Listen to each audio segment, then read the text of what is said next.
Почитувани, програмата на Министерството за култура е елементарна непогода за културата.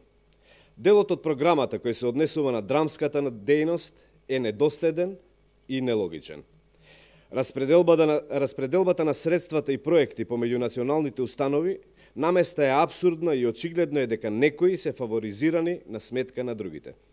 Така, например, за Велешкиот театар, установа со повеќе децениска традиција, одобрени се 3 проекти со вкупна сума од 2 милиони денари, за разлика од Тетовскиот театар, кој е релативно нова установа, на која одобрени му се 6 проекти со вкупна сума од 6 милиони и 800 илјади денари.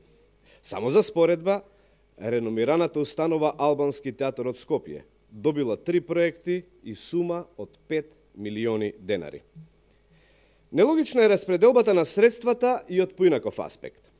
Ако Кумановскиот театар, кој оваа година слави 70 годишен јубилеј, има проблем со грејењето, како што завчера на телевизиско интервју истекна министерот Аладјозовски, добил 4 милиони денари за 5 проекти, 2 на македонски, 2 на албански јазик и средства за фестивалот Денови на комедијата, како тогаш на Тетовскиот театар, кој е, да повторам, релативно нова установа и има идентичен проблем со грејењето.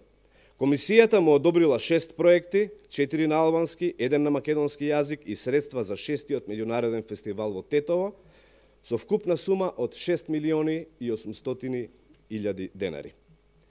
Независната продукција е фаворизирана за сметка на националните установи. Например, за вечерната представа Забрането смеење од Миро Гавран на Струмичкиот театар, одобрена е сума од само 500 илјади денари, додека за детската представа Поштанска бајка, чиј автор не е познат, на независниот продуцент јавна локална установа за култура Театар за деца од Скопје издвоени се 600 илјади денари. ВМРО ДПМН смета дека Министерството за култура фаворизира некои од авторите кои аплицирале на овој конкурс и на некои од нив им одобрило да работат дури и 4 проекти во една календарска година, на сметка на други кои имаат еден или ниеден проект во програмата. Од тука го поставуваме прашањето: дали Министерството за култура се претвора во партиски джелат кој ќе работи само за оние уметници кои ги поддржуваат политиките на Социјал-демократскиот сојуз на Македонија? Во оваа програма кратени се и финансиски средства за реномирани фестивали, а како најдрастичен пример ќе го споменеме 17-тото издание на фестивалот на античка драма Стоби, за кого поддршката за 2018 година изнесува само 300 илјади денари.